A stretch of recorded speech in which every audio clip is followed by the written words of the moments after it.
A'udzu billahi minasyaitonir rajim. Bismillahirrahmanirrahim. Alhamdulillahirabbil alamin. Allahumma shalli ala sayyidina Muhammad wa ala ali sayyidina Muhammad. Kita masuk tokoh penakluk berikutnya, yaitu Hudzaifah bin al-Yaman atau Hudzaifah ibnul Yaman. Bila kalian mendengarkan Hudzaifah berbicara, percayalah atas apa yang ia katakan. Ini hadis Nabi. Kita nikmati bagaimana perjuangan Hudzaifah ibnul Yaman. Berbicara tentang sosok Hudzaifah bin al-Yaman tidak bisa dilepaskan dari pembahasan tentang kepribadiannya yang agung. Keikhlasan yang luar biasa di dalam membela dakwah di masa Rasulullah SAW telah membantu dirinya mengenali seluk-beluk orang-orang munafik, orang-orang yang selama ini mengaku sebagai muslim namun batinnya berkhianat pada Islam. Dan upaya kerasnya itu sangat berpengaruh dalam menggagalkan propaganda para munafik itu, serta membeberkan rencana keji mereka yang tersembunyi pada masyarakat. Sekarang mari kita lihat sejenak kebersamaan Hudzaifah dengan Rasulullah SAW. Rasulullah pernah mengatakan kepadanya, Jika kamu mau, kamu termasuk di antara orang-orang muhajirin. Demikian juga bila kamu berkeinginan menjadi orang Ansor, pilihlah mana yang paling kamu sukai di antara keduanya. Inilah kisah bagaimana Hudzaifah dipersilahkan memilih berafiliasi pada salah satu dari kelompok yang paling mulia dan paling mencintai umat Islam ini. Al-Yaman, ayah Hudzaifah adalah salah satu penduduk Mekah. Ia berasal dari klan Abbasi. Namun dia tertimpa musibah dengan terbunuhnya salah seorang dari kaumnya. Karenanya dia meninggalkan Mekah menuju Madinah, meminta suaka pada kabilah Bani Abdul Ashal yang ada di sana. Dia pun akhirnya menikah dengan salah satu wanita dari klan itu. Dari pernikahan tersebut lahirlah seorang anak lelaki yang dinamai Hudzaifah. Sampai tiba saatnya ketika segala hal yang selama ini menghalangi Al-Yaman untuk masuk kota Mekah hilang. Ia jadi ragu mana yang harus dipilih, Mekah atau Yathrib. Ia lalu memilih kembali ke Mekah, tapi loyalitasnya pada Yathrib tetap lebih besar dan tak tergoyahkan. Tatkala cahaya Islam mulai bersinar memancar menerangi jazirah Arab, Al-Yaman, ayah Hudzaifah termasuk di antara 11 orang dari klan Abbas yang datang menemui Rasulullah SAW. Mereka datang untuk menyatakan keimanan langsung di hadapan Rasulullah SAW. Ini terjadi sebelum Rasulullah hijrah ke Madinah. Dari sinilah kemudian dapat diambil suatu kesimpulan bahwa sosok Hudzaifah merupakan keturunan asli penduduk Mekah, tapi tumbuh dan berkembang di Yathrib. Hudzaifah tumbuh dalam suasana yang istimewa dalam keluarga muslim. Dia dididik oleh kedua orang tuanya yang termasuk orang-orang pertama yang masuk Islam. Dia telah memeluk Islam sebelum matanya bisa melihat Rasulullah SAW. Kerinduannya untuk melihat Rasulullah demikian kuat, menghiasi relung-relung jiwanya. Semenjak keislamannya, dia senantiasa berusaha mengetahui berita tentang Rasulullah SAW, selalu menanyakan perihal sifat-sifatnya. Semua itu tiada lain karena kecintaan dan kerinduan pada Rasulullah yang begitu dalam. Berangkatlah dia menuju Mekah untuk menemui Rasulullah SAW. Ketika sampai di hadapan Rasulullah, dia langsung menanyakan, "Wahai Rasulullah, saya ini termasuk dari kalangan Ansor ataukah dari Muhajirin? Kalau kamu mau, kamu bisa termasuk dari Muhajirin. Demikian juga bila dirimu berkeinginan untuk masuk dalam barisan Ansor, kamu termasuk dari mereka." Jawab Rasulullah SAW. "Ansor saja ya Rasulullah," kata Hudzaifah. "Kalau begitu kamu termasuk bagian dari mereka," kata Rasulullah SAW. Hudzaifah radhiyallahu anhu pernah mengatakan, suatu ketika Rasulullah SAW memberikan kepadaku suatu pilihan antara hijrah Muhajirin atau Nusrah Ansor bantuan. Lantas aku pun memilih Nusrah, berafiliasi pada kaum Ansor. Ini dia lakukan dengan pertimbangan posisi dirinya yang telah mendapatkan suaka dari Bani Abdul Ashal dari kalangan Ansor. Karena itu dia memutuskan untuk memilih berafiliasi pada barisan Ansor. Meski telah lama memeluk Islam, dia tidak terlibat dalam perang Badar yang menceritakan sebab-sebab dirinya tak ikut dalam perang penentuan itu. Tidak ada sesuatu pun yang menghalangi diriku untuk turut serta dalam pertemuan Badar kecuali sebuah peristiwa yang terjadi tatkala Saya keluar dari kota bersama ayahku. Orang-orang kafir Quraisy berhasil menawan kami. Mereka mengatakan, apakah kalian menginginkan Muhammad? Tidak, jawab kami. Akhirnya mereka berhasil dan memaksa kami pada suatu kesepakatan. Bebas kembali ke Madinah dan tidak turut serta berperang dalam barisan Rasulullah SAW untuk melawan mereka. Sampai di Madinah, kami lalu menemui Rasulullah SAW dan menjelaskan apa yang telah terjadi. Lantas beliau bersabda, berpalinglah kalian berdua. Huzaifah pun bertanya, apakah kami turut serta berperang ataukah tidak ya Rasulullah? Kita tepati kesepakatan dengan mereka. Sedangkan masalah mereka kita mohon pertolongan pada Allah Subhanahu wa taala. Jawab Rasulullah. Perang Khandaq. Ketika perang Khandaq meletus, Huzaifah mendapatkan peran yang sangat strategis. Saat itu Rasulullah menempatkan Huzaifah pada posisi yang cukup menantang, posisi yang membutuhkan kecerdasan serta kemampuan lebih. Itu terjadi pada puncak perang Khandaq ketika umat Islam dikepung pasukan musuh dari berbagai penjuru dalam waktu yang cukup lama. Dalam keadaan yang sangat sulit itu sudah banyak usaha dicurahkan, tapi kepungan pasukan kafir terus menghimpit mereka. Akibatnya pandangan terasa gelap, dada terasa sesak, hingga sebagian orang muslim sempat berburu sangka pada Allah Subhanahu wa taala. Tidak jauh berbeda keadaan yang menimpa pasukan Quraisy dan sekutunya. Keadaan mereka tidak lebih baik dibandingkan dengan yang terjadi pada pasukan kaum muslimin. Allah mengirimkan serangan bertubi-tubi yang mampu melumpuhkan kekuatan mereka, mengguncang pertahanan mereka. Badai angin memporak-porandakan perkemahan mereka. Semua makanan mereka tumpah dari tempatnya. Api unggun yang mereka nyalakan mati. Kerikil-kerikil berterbangan ke muka mereka. Debu-debunya menderu menutupi pandangan mata mereka.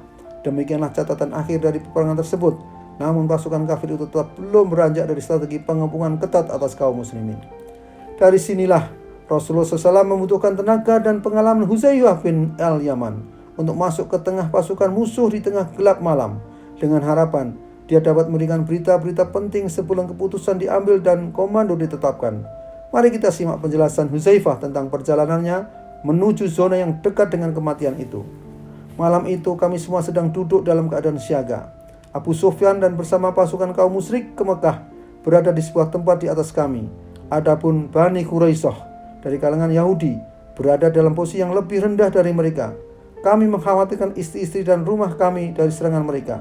Kegelapan malam sedemikian pekat, tidak kuat rasanya menahan kuatnya hembusan angin malam. Suara hembusannya terdengar laksana petir. Pekatnya malam itu menjadikan kita tidak bisa melihat, walau itu sekedar jari-jari tangan kita sendiri. Di lain pihak, orang-orang munafik berbondong-bondong minta izin kepada Rasulullah SAW. Mereka mengatakan rumah mereka sedang terbuka dan bisa dimasukin musuh, padahal tidak terbuka. Tidak ada seorang pun yang meminta izin kepada Rasulullah, melainkan boleh izinkan sedikit demi sedikit hingga tiada yang tertinggal lagi kecuali sekitar 300-an orang saja. Pada saat itulah Rasulullah SAW bangkit dan berkeliling di antara kami dan satu persatu, hingga akhirnya beliau mendekatkan ke arahku. Pada saat itu tidak ada yang melindungi diriku dari dinginnya malam, melainkan hanya selebar kain milik istriku yang kira-kira hanya sebatas lutut. Beliau pun mendekat ke arahku. Aku sedang terlentang di atas tanah. Beliau berkata, siapakah ini? Aku pun semakin merapat ke tanah. Kurasakan rasa malas untuk bangun, oleh karena rasa lapar dan dingin yang sedemikian menggigit. Saya ya Rasulullah, jawabku kepada beliau. Lantas beliau mengatakan, mungkin saja ada hal-hal yang perlu diketahui perihal musuh. Oleh karena itu, menyusuplah ke tengah-tengah pasukan mereka. Laporkan kepadaku apapun mengenai mereka. Aku pun keluar, tapi diliputi oleh rasa kekhawatiran dan kedinginan yang cukup menusuk. Kemudian Rasulullah SAW berdoa kepada Allah Subhanahu wa taala untuk keselamatanku. Ya Allah, jagalah dirinya dari arah depan, belakang, kanan dan kiri. Juga jagalah dirinya dari sebelah atas maupun bawah. Demikian, demi Allah. Belum selesai Rasulullah SAW mengucapkan doa, Allah telah hempaskan segala rasa ketakutan yang selama ini bersemayam di dalam dada. Demikian hanya rasa dingin yang menusuk tulang itu lenyap seketika itu juga. Kemudian Rasulullah bersabda, wahai Huzaifah, janganlah sampai engkau berbicara dengan seorang pun sehingga engkau telah datang menemuiku. Baik ya Rasulullah, jawabku singkat. Segera aku bergegas menembus kegelapan malam, menyusup ke tengah-tengah pasukan musuh, menjadi satu dengan mereka. Tidak berapa lama aku bersama dengan mereka, hingga tiba-tiba Abu Sufyan berdiri menyampaikan sebuah pidato. Wahai bangsa Quraisy sekalian, Aku akan katakan kepada kalian suatu hal. Aku khawatir ini akan sampai pada Muhammad. Oleh karena itu, hendaknya setiap kalian memperhatikan siapa yang menjadi teman di sampingnya. Dengan segera aku pegang tangan seorang yang ada di sampingku. Siapakah kamu? Tanyaku. Ia pun menjawab, Fulan bin Fulan. Kemudian Abu Sufyan melanjutkan pidatonya. Wahai bangsa Quraisy sekalian, demi Tuhan bahwasanya kalian saat ini sedang dalam kondisi terjepit. Pasukan kita telah porak-poranda. Bani Quraisyah pun telah berpaling dari kita. Kita harus menghadapi tiupan badai yang sedemikian keras sebagaimana yang kalian saksikan saat ini. Maka dari itu, bergegaslah menuju kendaraan kalian masing-masing. Tinggalkan tempat ini. Lalu bergegaslah Abu Sufyan menuju ontanya, melepaskan tali penambat dan naik ke atasnya. Segera ia pukul ontanya untuk segera bangkit. Andai saja Rasulullah tidak berpesan pada diriku untuk tidak berkata apapun, niscaya akan aku bunuh dirinya dengan ujung panah. Setelah itu aku kembali menemui Rasulullah SAW. Pada saat itu kudapati beliau sedang berdiri menunaikan sholat dengan hanya beralaskan selembar kain milik istri beliau. Tatkala melihat diriku telah datang, dengan serta-merta beliau membentangkan kainnya seraya membawaku untuk lebih mendekat lagi ke posisi kaki beliau. Lantas kepada beliau, aku kabarkan berita penting yang telah berhasil aku dapatkan. Dengan penuh kegembiraan beliau sambut berita itu, dan Rasulullah pun memanjatkan puji syukur kehadirat Allah Subhanahu wa taala. Agen rahasia Rasulullah. Ketika kaum muslimin berada di Madinah, mereka harus menghadapi berbagai macam persoalan, di antaranya tentang keberadaan orang munafik dari kalangan Yahudi dan sekte-sektenya dalam tubuh barisan umat muslim. Mereka berusaha menyembunyikan kekufuran dan yang bersamanya di hati mereka. Namun di sisi lain, dengan menggunakan lisan mereka berusaha menampilkan diri sebagai orang yang beriman, sambil mencurahkan energi untuk melancarkan serangan terhadap Rasulullah SAW dan para sahabat beliau dengan aneka ragam siasat dan tipu daya. Rasulullah SAW telah memanggil Huzaifah. Beliau lalu memberikan daftar nama orang-orang yang termasuk dalam barisan munafik dengan satu pesan agar dia tidak memberitahukannya kepada siapapun. Huzaifah menyimpan rapat rahasia itu bahkan kepada sahabat-sahabat terdekat Rasul sendiri seperti Abu Bakar dan Umar. Rasulullah juga memerintahkan Huzaifah untuk selalu memantau gerak-gerik kaum munafik itu, sekaligus mengawasi setiap aktivitas yang mereka lakukan. Huzaifah juga diminta mencegah segala macam bahaya yang mereka lancarkan terhadap umat Islam. Semasa itulah Huzaifah bin Al-Yaman mendapat sebutan sebagai sang agen rahasia Rasulullah. Sepanjang hayatnya Huzaifah terus berusaha menutup rapat rahasia tentang orang-orang munafik itu. Para khalifah selalu berusaha untuk berkonsultasi dengan dirinya, terutama untuk hal-hal yang berkenaan dengan spesialisasi dia itu. Tidak ketinggalan Khalifah Umar Ibnul Khattab sendiri. Bila ada seorang muslim meninggal dunia, Umar akan bertanya dulu, apakah Huzaifah hadir? Apakah ia turut serta mensolatkannya? Bila yang ditanya mengatakan iya, maka Umar akan turut mensolatkan jenazah orang yang meninggal tersebut. Akan tetapi bila tidak, Umar akan merasa ragu, lalu memilih untuk tidak mensolatkannya. Sebab berarti orang yang meninggal itu termasuk dalam daftar para munafik yang diberikan oleh Rasulullah pada Huzaifah. Pernah suatu ketika Umar berkonsultasi kepada Huzaifah, menanyakan perihal pegawai-pegawai dia. Apakah ada di antara sekian pegawai yang termasuk orang-orang munafik? Ada satu orang, kata Huzaifah. Kalau begitu, tunjukkan padaku yang mana dia, tandas Umar Ibnul Khattab. Tidak, aku tidak akan lakukan itu, tegas Huzaifah. Huzaifah menuturkan, akan tetapi ia kemudian hari Umar memecat orang tersebut dari jabatannya, seakan-akan ia mendapatkan petunjuk perihal siapa sebenarnya yang termasuk orang munafik itu. Kisah jihad dan penaklukan Huzaifah. Huzaifah merupakan sosok panglima perang yang penuh dengan prestasi gemilang, komandan perang penaklukan yang agung. Ia memiliki kemampuan menjaga hal-hal yang sifatnya rahasia. Prinsipnya kuat dalam menjaga setiap yang ia ketahui, tidak menyebarluaskan keinginannya yang terpendam pada orang lain. Dalam dirinya terdapat kecerdasan yang luar biasa dan kemampuan analisa yang kuat. Dia pernah terlibat dalam berbagai peperangan dan menjadi panglimanya, sekaligus tentara dan pemimpin penaklukan. Dapat dikatakan dia termasuk manusia yang langka. Dia terlibat secara langsung dalam perang Qadisiyah yang bersejarah itu, ketika pasukan Islam di bawah panglima perang besar Sa'ad bin Abi Waqqas menaklukkan Kekaisaran Persia. Dia juga terlibat pertempuran dalam penaklukan wilayah Madain, Al-Jazirah dan Nasibain. Tatkala perang Nahawan meletus, Huzaifah tidak ketinggalan untuk turut berjihad di bumi Persia itu, menyatu padu dalam semangat juang pertempuran di bawah komando An-Nu'man bin Mukrin al-Mazani. Saat itu ia mendapat mandat untuk memimpin pasukan muslimin yang berasal dari Kufah. Bersama dengan itu, dia juga ditugasi untuk mengendalikan kedua sayap pasukan muslimin sekaligus. Tiba-tiba di tengah kecamuk pertempuran, komandan perang An-Nu'man bin Muqrin gugur sebagai syahid.